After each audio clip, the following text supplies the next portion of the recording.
ایک مرتبہ حضرت علی رضی اللہ تعالی عنہ کوفے کی مسجد میں تشریف فرما تھے، تو مجمع میں شام سے آیا ہوا ایک مسافر بھی تھا، تو نہایت ادب کے ساتھ کھڑا ہوا اور عرض کی، اے امیر المومنین، مجھے کچھ سوالات میں تشویش ہے، میں آج یہاں آپ کی موجودگی کا سن کر آپ سے چند سوالوں کے بارے میں جاننے کے لیے آیا ہوں۔ میں آپ سے ان کے متعلق درست معلومات چاہتا ہوں۔ تو آپ رضی اللہ تعالیٰ عنہ نے جواب دیا کہ اگر تم سوالات پوچھنا چاہتے ہو تو پوچھو، اگر ضد بازی یا بحث کا ارادہ رکھتے ہو تو محفل کے آداب کو دیکھو اور خاموشی سے بیٹھ جاؤ۔ یہ مکالمہ سن کر ہجوم میں لوگ، جتنے بھی لوگ بیٹھے ہوئے تھے، آپ کی جانب متوجہ ہوئے۔ اس شخص نے حضرت علی رضی اللہ تعالیٰ عنہ سے سوالات کا آغاز کیا اور کہا، اے امیر المومنین، مجھے یہ بتائیں کہ تخلیق کائنات میں اللہ نے سب سے پہلے کس کو تخلیق کیا؟ تو آپ رضی اللہ تعالیٰ عنہ نے فرمایا، اللہ نے سب سے پہلے نور کو پیدا کیا۔ اس نے سوال کیا، اللہ نے زمین و آسمان اور پہاڑوں کو کس چیز سے بنایا؟ تو آپ رضی اللہ تعالیٰ عنہ نے فرمایا کہ اللہ نے آسمانوں کو پانی کی بخارات سے، زمین کو پانی کی جھاگ سے اور پہاڑوں کو پانی کی موجوں سے بنایا ہے۔ پھر اس نے سوال کیا کہ مکہ کو ام القریٰ کیوں کہا جاتا ہے؟ تو آپ نے فرمایا کہ ام القریٰ کے معنی ہے کہ یعنی کہ ہر ترتیب کی ماں، کیونکہ زمین کی ہر چیز اس کے نیچے سے بچھائی گئی ہے، اس لیے عرب کے شہر مکہ جہاں بیت اللہ شریف ہے، اس سے ام القریٰ بھی کہا جاتا ہے۔ اس آدمی نے اگلا سوال کیا کہ زمین کے اوپر کے آسمان کو کس چیز سے پیدا کیا گیا ہے؟ آپ نے جواب دیا، رکی ہوئی فوج سے۔ پھر اس نے عرض کی، اے امیر المومنین، سورج اور چاند کا طول و عرض کتنا ہے؟ آپ نے جواب دیا، 900 فرسخ ضرب 900 فرسخ۔ فرسخ جو ہے فارسی زبان کا لفظ ہے، ایک فرسخ میں 10 کلومیٹر لمبائی گنی جاتی ہے۔ اس نے اگلا سوال کیا کہ ستارے کا طول و عرض کتنا ہے؟ آپ نے جواب دیا، 12 فرسخ ضرب 12 فرسخ۔ اس اجنبی نے نہایت ادب سے درخواست کی کہ اے امیر المومنین، جیسا کہ قرآن میں 7 آسمانوں کا ذکر آیا ہے، تو آپ ہمیں ان 7 آسمانوں کے نام اور ان کے رنگ بتا دیجئے۔ تو آپ رضی اللہ عنہ نے فرمایا کہ جو آسمان زمین کے اوپر ہے اس کا نام رفیع ہے، اور وہ پانی اور بخارات اور دھول سے بنا ہوا ہے، اور دوسرے آسمان کا نام کیزوم ہے، اس کا رنگ تانبے جیسا ہے، تیسرے کا نام مودون ہے اور اس میں ملے جلے رنگ ہیں، تو چوتھے آسمان کا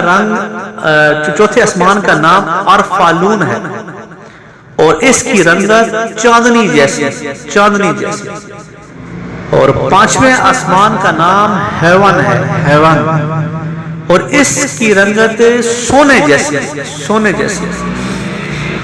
6 آسمان کا نام عروس ہے اور وہ سبز یاقوت کا بنا ہوا ہے، سبحان اللہ۔ اور 7ویں آسمان کا نام اجمہ ہے اور یہ سفید موتیوں سے بنا ہوا ہے، بالکل سفید موتیوں سے۔ تو اس آدمی نے پھر اگلا سوال کیا کہ اے مولا علی امیر المومنین، آپ مجھے یہ بتائیں کہ بیل وہ واحد جانور ہے جس نے آسمان کی طرف اپنا سر نہیں اٹھایا، ایسا کیوں ہے؟ تو آپ حضرت عنہ نے جواب دیا کہ جب سے قوم بنی اسرائیل نے گوسالہ کی پوجا کی تھی تبھی سے بیل شرم کے بارے آسمان کی طرف سر نہیں اٹھاتا۔ گوسالہ ایک سنہری رنگ کا پتھر یا بچھڑا تھا جسے موسیٰ علیہ السلام کے دور میں سامری جادوگر نے اپنی جادوئی مہارت سے بولنے اور حرکت کرنے کی طاقت دی تھی، اور موسیٰ علیہ السلام کی غیر موجودگی میں بنی اسرائیل سے اس بچھڑے کی پوجا بھی کروائی تھی۔ تو مجمع میں موجود تمام لوگ حضرت علی رضی اللہ تعالی عنہ کی حاضر جوابی اور علمی قابلیت سے متاثر ہو رہے تھے۔ شام سے آئے ہوئے مسافر نے اگلا سوال پوچھا کہ اے امیر المومنین، وہ کون سے نبی تھے جنہوں نے ایک ہی وقت میں 2 بہنوں سے شادی کی تھی؟ تو آپ رضی اللہ عنہ فرمانے لگے وہ یعقوب بن اسحاق علیہ السلام تھے۔ انہوں نے ایک ہی دن ایک ہی وقت میں 2 سگی بہنوں لیا اور راہیل سے نکاح کیا تھا، لیکن اس کے بعد اللہ نے بیک وقت دونوں بہنوں سے نکاح کو اسلام میں حرام قرار دے دیا۔ یہ حضرت یوسف علیہ السلام کا واقعہ آپ پڑھیں تو اس میں بھی آپ کو معلوم ہو جائے گا۔ اس آدمی نے ایک اگلا سوال پوچھا کہ مد و جزر کیا ہے؟ آپ نے جواب دیا کہ اللہ نے سمندروں پر ایک فرشتہ مقرر کر رکھا ہے، جب وہ سمندر کے پانی میں اپنا پاؤں رکھتا ہے تو مد پیدا ہوتا ہے، اور جب نکلتا ہے تو جزر۔ مد و جزر سمندر کے پانی کو خود بخود بلند ہونے کا اور کم ہونے کا عمل کو کہتے ہیں۔ اس آدمی نے پھر اگلا سوال پوچھا کہ بتائیں یہ جنات کا باپ کون ہے؟ تو اللہ نے جنات کی طرف کن نبی کو مبعوث کیا تھا؟ تو حضرت علی رضی اللہ عنہ نے فرمایا کہ جنات کا جو تھا نا وہ باپ، ان کی ابا اجداد، ان کا نام شمان تھا، اور اسے اللہ نے آگ کے شعلے سے پیدا کیا تھا، اور اللہ تعالیٰ نے جنات کی طرف ایک نبی مبعوث فرمایا تھا جس کا اسم گرامی یوسف تھا، جنہوں نے جنات کو اللہ پاک کی عبادت کی دعوت دی، لیکن انہوں نے اس نبی کو قتل کر دیا، اور اس شخص نے دوبارہ دریافت کیا کہ ابلیس کا آسمانوں میں کیا نام تھا؟ تو حضرت علی رضی اللہ عنہ نے جواب دیا حارث۔ پھر اس نے پوچھا کہ اے آدم علیہ السلام کا نام آدم کیوں رکھا گیا، اور انہوں نے کتنی عمر پائی؟ تو آپ رضی اللہ عنہ نے فرمایا کہ کیونکہ وہ عدیم الارض یعنی کہ نایاب زمین کی کھال سے بنائے گئے تھے، اس لیے ان کا نام آدم رکھا، اور 900 سال عمر پائی۔ اس نے سوال کیا کہ میراث میں مرد کے 2 جبکہ عورت کا 1 حصہ رکھا گیا ہے، جبکہ اسلام میں تو مساوات کا حکم دیتا ہے۔ تو آپ رضی اللہ عنہ فرمانے لگے کہ جنت میں حضرت حوا علیہ السلام نے جو خوشہ اٹھایا تھا اس پر گندم کے 3 دانے تھے، انہوں نے خود ایک رکھا، اور جبکہ آدم علیہ السلام کو 2 دیے۔ تو چونکہ وہ ہمارے آبا و اجداد ہیں تو اس لیے اس نسبت سے وراثت میں مرد کے 2 اور عورت کا 1 حصہ مقرر ہوا ہے۔ تو اس نے پوچھا کہ مخدوم کون سے نبی پیدا ہوئے؟ تو آپ رضی اللہ عنہ نے فرمایا کہ اللہ نے آدم علیہ السلام کے بیٹے شیس علیہ السلام، حضرت ادریس علیہ السلام، سان بن نوح علیہ السلام، حضرت داؤد علیہ السلام، حضرت سلیمان علیہ السلام، حضرت لوط علیہ السلام، حضرت اسماعیل علیہ السلام، حضرت موسیٰ علیہ السلام، حضرت عیسیٰ علیہ السلام، اور میرے پیارے نبی صلی اللہ علیہ وآلہ وسلم کو مخدوم پیدا فرمایا۔ اس شخص نے دریافت کیا کہ روئے عرض پر شیر سب سے پہلے کس نبی نے عرض کیے؟ تو آپ رضی اللہ عنہ نے جواب دیا کہ حضرت آدم علیہ السلام نے۔ تو جب حضرت آدم علیہ السلام زمین پر اتارے گئے اور انہوں نے ہر طرف زمین کی خاک اور وسعت اور ہوا کو دیکھا، اور پھر جب شیطان کے وسوسوں کی وجہ سے قابیل نے حابیل کو قتل کیا، تو آدم علیہ السلام نے شدید غم میں یہ اشعار کہے جن کا ترجمہ ہے: اور ان کے رہنے والے بدل گئے، اور زمین کا چہرہ خراب اور گرد آلود ہو چکا ہے، رنگ و ذائقہ رکھنے والی چیز بدل گئی، اور سورج چہرے کی بشاشت ماند پڑ گئی۔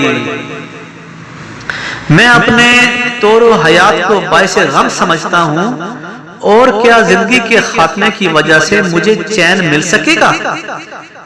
میں آنسو آخر کیوں نہ بہاؤں؟ حابیل قبر میں دفن ہو چکا، اور قابیل نے اپنے بھائی کو قتل کر دیا۔ ہائے غصت، ہائے غم و حسد، سامنا سلونا بیٹا گم ہو گیا۔ یہ بات سن کر سب ہی حاضرین خاموش ہو گئے۔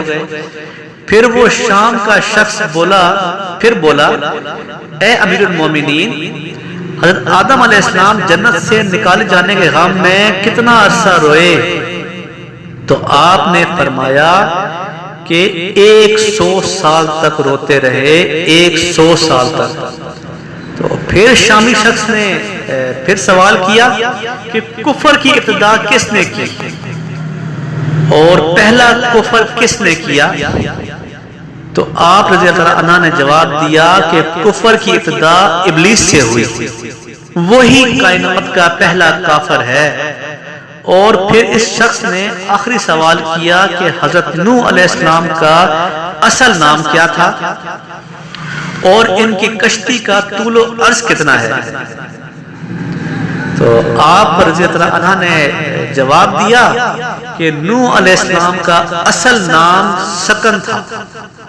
انہیں نوح علیہ السلام کہنے کا سبب یہ تھا کہ انہوں نے 950 برس تک قوم نوح پر نوحہ کیا تھا، قوم پر نوحہ کیا تھا۔ ان کی کشتی کا طول 800 ہاتھ اور عرض 500 ہاتھ ہے، اور سطح زمین سے اس کی بلندی 80 ہاتھ تھی، 80 ہاتھ۔ دوستو، اگر آپ کو میری یہ ویڈیو اور یہ واقعہ اچھا لگے تو آپ میرے چینل کو سبسکرائب کر دیجیے گا، اور بیل نوٹیفیکیشن پہ آپ نے کلک کرنا ہے تاکہ آپ کو میری آنے والی نئی اچھی پیاری ویڈیو، نئے اور اچھے قصے وقت پر ملتے رہیں۔ اپنا بہت سارا خیال رکھیے گا، ملتے ایک نئی ویڈیو کے ساتھ۔ اللہ حافظ۔